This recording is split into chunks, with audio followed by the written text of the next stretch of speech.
السلام عليكم، وشكم شباب، شخباركم؟ معكم حسين اعرف فيديو جديد. بهذا الفيديو شرح مهام الاسبوع السادس.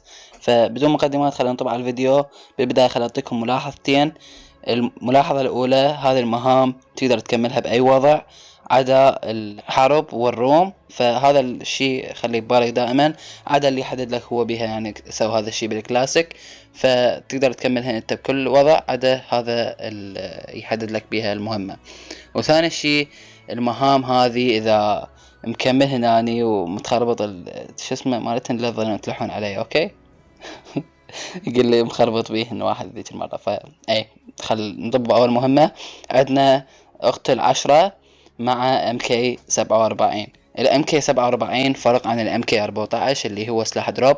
السلاح هذا اللي هو سلاح الموتانت رايفل اللي تلقاه بالقاع لوت على حال الأسلحة الباقية، فلا تشتبه بينه وبين ذاك السلاح. تقتل 10 بي وراح تكمل هذه المهمة. المهمة اللي بعدها، احصل على منظار في 10 مباريات، منظار 4 في 10 مباريات في الوضع الكلاسيكي. ركز بالوضع الكلاسيكي، يعني مو تلعب السنايبينج وتريد تحصلها لأن هناك متوفرة بكثرة، فتلعب 10 مباريات تحصل بكل مباراة سكوب 4. إذا حصلت 2 راح يحسب لك بس 1 لكل مباراة، و10 مباريات راح تكمل هذه المهمة بسهولة. المهمة اللي بعدها، احصل على منظار ثلاثي الأبعاد في 20 مباراة اللي هو الهولوغرافيك، تحصلها ب20 مباراة. ما حدد لك أركد أو كلاسيك، فتقدر تسويها بأي وضع من الأوضاع أي عجبك، حتى الزومبي همين مسموح به.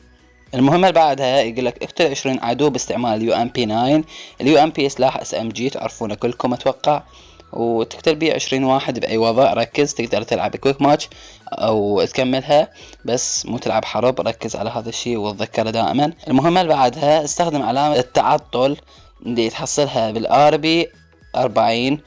تحصلها سواء كان الفري أو الرويال باس الإليت، فتحصلها بالحالتين إذا عندك الفري أو الإليت، وتسويها بالمطار مرة واحدة وراح يعطيك هذه المهمة تكملها بكل سهولة.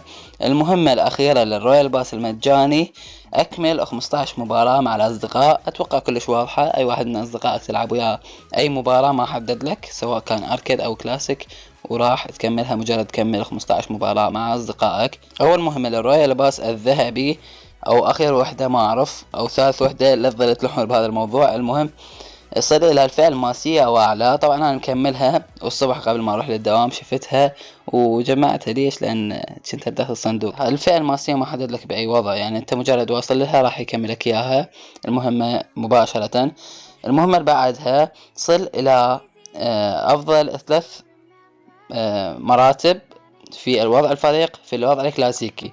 يعني تلعب كلاسيك سكواد وتوصل توب 3، ويعني الأول أو الثاني أو الثالث، وتكمل هذه المهمة. أتوقع كلش سهلة، تقدر تكملها بأي سيرفر، يعني ما يحتاج تصنيف لأي مهمة من ذني. أي وحدة منها تنزل بأي سيرفر وتكملها بكل سهولة. بالأخص مهام القتل تقدر تروح المناطق اللي بيها اهبط وتكملها.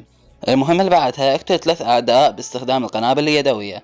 القنابل اليدوية انتبهوا على هذا الشيء، لو تحاولون اللغة إنجليزية فقنابل اليدوية ما راح يحسب لك المولوتوف.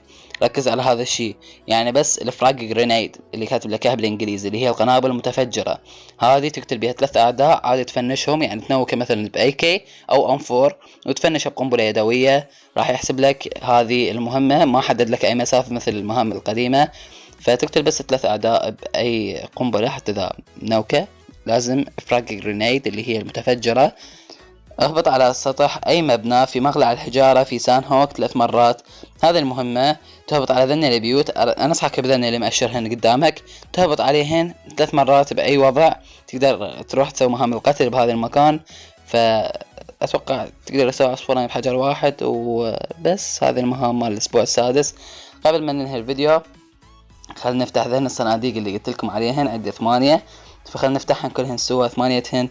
نقول بسم الله وندوس حسنا ونشوف ايش راح يطلع لنا. ان شاء الله يطلع لي لون الجروزا والكيوبي زد. بسم الله الرحمن الرحيم. يلا يلا. ولا اهم شيء الجروزا هاي، الحمد لله وشكر، كلش مقتنع بيها الحمد لله. وبس كان هذا كل الفيديو. اتمنى استفدتوا من الفيديو واستمتعتوا به.